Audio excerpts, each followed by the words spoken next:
Hi everyone, I'm Doris Taylor. Have you ever watched someone destroy your child's happiness, only to witness karma strike back so perfectly it feels like justice served?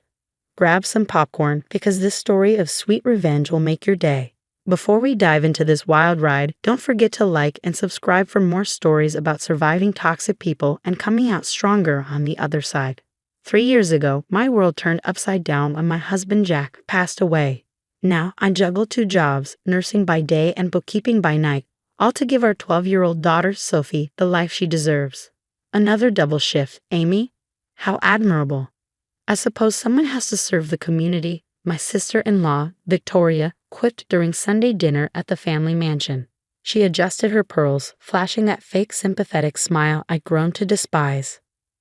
Well, some of us actually enjoy making a difference, Victoria. I replied coolly, watching her perfectly Botox face twitch. My brother Thomas nearly choked on his wine, trying to stifle a laugh. He's always had my back, especially since Jack's death. Mom, Diana showed me her party dress today. It's so pretty. Can we go shopping for mine this weekend? Sophie asked, her eyes sparkling with excitement. Before I could answer, Victoria chimed in, "Oh, darling, the boutique I'm using is quite exclusive. Perhaps you could try that charming little discount store at the mall." Her husband James cleared his throat uncomfortably. "Victoria, dear, what?" "I'm simply being practical. We must consider everyone's circumstances." Later that evening, while I was tidying up, Diana snuck into the kitchen. "Aunt Amy, I'm sorry about Mom. I really want Sophie at my party. More than anyone," she said earnestly. "Thanks, sweetie. You're nothing like your mother, you know that." "That's the nicest thing anyone's ever said to me," Diana whispered, hugging me tight. Thomas walked in just as we finished. "Hey sis, got a minute?" he asked. We stepped onto the back porch where he lit a cigarette. "You know Victoria's just jealous, right?" "Jealous? Of what?" "Jack chose you over her back in college. She's never gotten over it." "What?" "She dated Jack." "Dated?" More like threw herself at him, and he wasn't interested. Then she rushed into marrying James for his family money. She wanted to spite Jack by marrying his brother, but it backfired. That's why she's always trying to make you feel small. You have everything she really wanted. I leaned against the railing, stunned. Does James know? Probably not. Victoria's great at keeping her skeletons buried. That night, as I tucked Sophie into bed, my heart ached when she asked, "Mom, why does Aunt Victoria always make those weird faces when we talk about Dad?" Some people, honey, are so unhappy with their own lives that they try to make others feel bad too. But we won't let them win, right? Right? I can't wait for Diana's party. It's going to be amazing. If I'd known then what Victoria was planning, I would have done anything to protect my daughter. But life has a way of setting the stage for perfect revenge all on its own. The day of Diana's sweet 16 finally arrived. Sophie twirled in her blue dress, the one we'd saved for months to buy at Macy's. Her excitement was infectious as we pulled up to the country club in my worn-out Honda. "Check my hair one more time, Mom," she giggled. Walking into the grand ballroom was like stepping into another world. Crystal chandeliers, silk-draped tables, and waiters with silver trays of champagne. Sophie's grip on my hand tightened. "Oh my God." Victoria's voice cut through the air like a knife. "What are you wearing?" She stalked over in her designer gown, her face twisted in disgust. "This is a sophisticated event, not a food court." "We were invited," I said firmly, though Sophie shrank behind me. "By Diana, not me." And clearly she didn't explain the dress code. Victoria sneered. Then, with a snap of her fingers, 2 security guards appeared. "These people need to leave. They're embarrassing the family." "Mom, stop," Diana shouted, breaking away from her friends. "I want them here." "Be quiet, Diana," Victoria hissed, "or you can join them." As the guards approached, the wealthy guests began to whisper. Sophie started to cry, her small shoulders trembling as they escorted us out.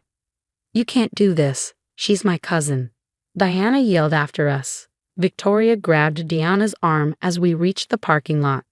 "You're embarrassing yourself," she hissed.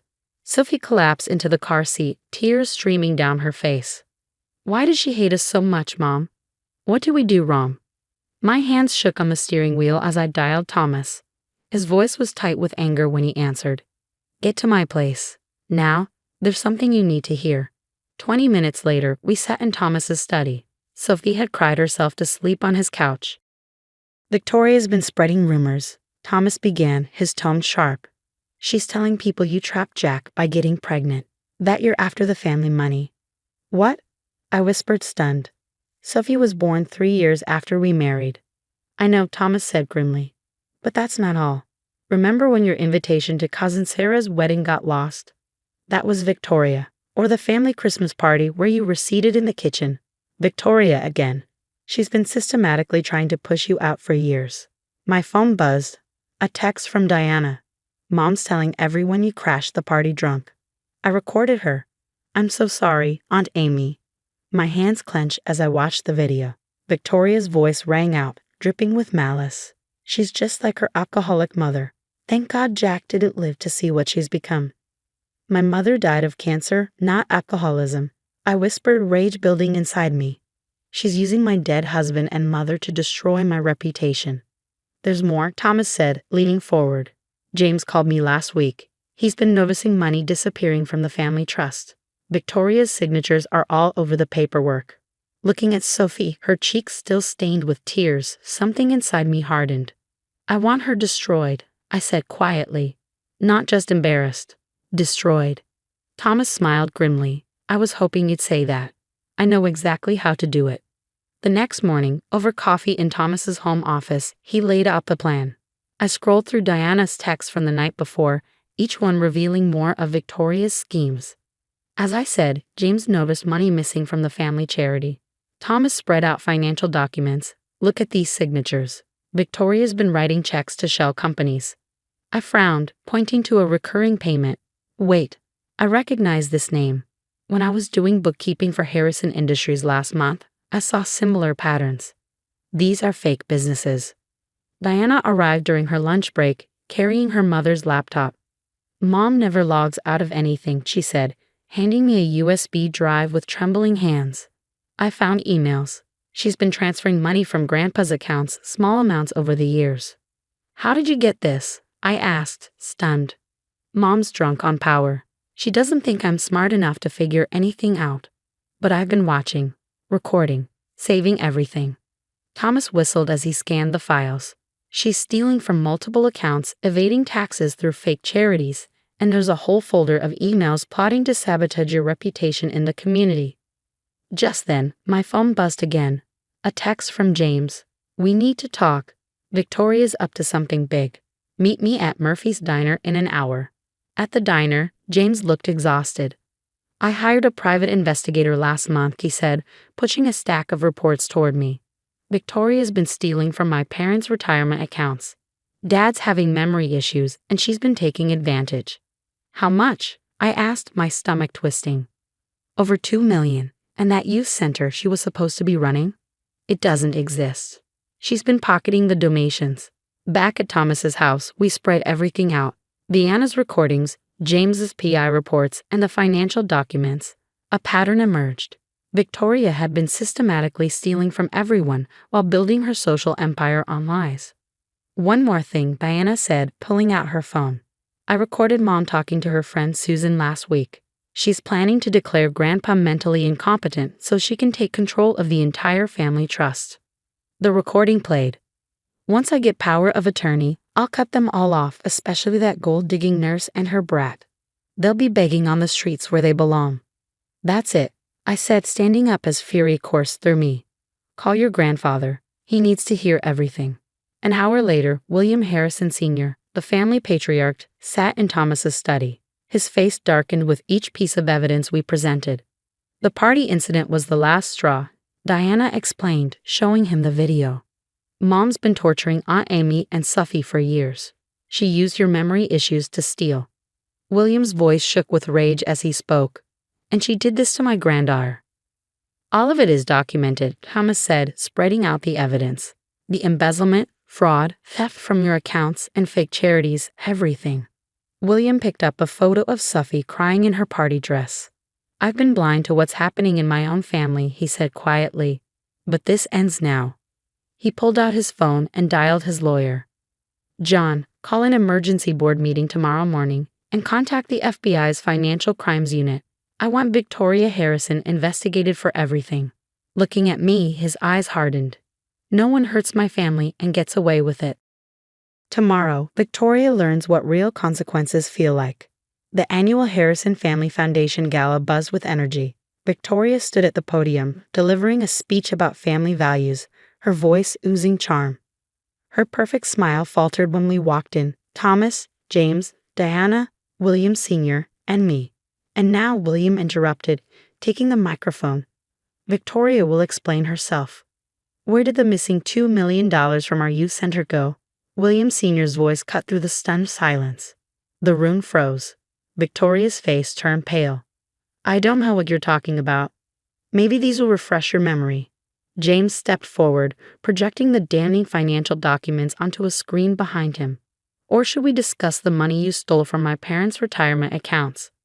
Victoria clutched her purse and bolted for the exit, but Diana stepped in front of her, blocking her path. "Running away, Mom. Just like you made Sophie run away crying from my party." "Diana, move." "Now," Victoria hissed, her composure crumbling. "No. Everyone here needs to know who you really are, the stealing, the lies, the cruelty. It ends today." Fury flashed across Victoria's face as she raised her hand to slap Diana. But I caught her wrist mid-swing. "Touch her, and assault charges will be the least of your problems," I warned. James stepped forward, his voice calm but icy. "The divorce papers will be delivered tomorrow. And just so you know, the FBI is already investigating." Victoria spun around, desperately searching for an ally, but her so-called friends backed away. Phones were raised, recording every humiliating second. 6 months later, Diana and Sophie celebrated their birthdays together in our backyard. Diana had moved in with us, finding safety and love in the family Victoria had tried to tear apart. Sophie had just received the incredible news that she earned a full scholarship to Preston Academy, a dream come true. That night, as the house settled into quiet, I found an envelope in the mail with Victoria's handwriting on it. Without hesitation, I tossed it into the fireplace and watched the flames consume it. Some people don't deserve second chances. A news alert flashed across my phone screen. Former socialite Victoria Harrison arrested for scamming elderly clients. I smiled as I turned off my phone. Victoria had spent her life tearing others down, and now she was living with the consequences. Meanwhile, we were thriving, free from her toxic shadow. Sometimes, the best revenge isn't about getting even. It's about rising above, reclaiming your happiness, and building something beautiful from the ashes of what they tried to destroy. What would you have done if someone tried to destroy your child's happiness and reputation? Would you have thrown Victoria's letter in the fireplace like I did, or would you have read it to see if she truly regretted her actions? It's hard to decide when toxic people creep back into our lives, claiming they changed. But can someone who systematically tried to ruin a child's self-esteem ever deserve forgiveness? Share your thoughts in the comments below.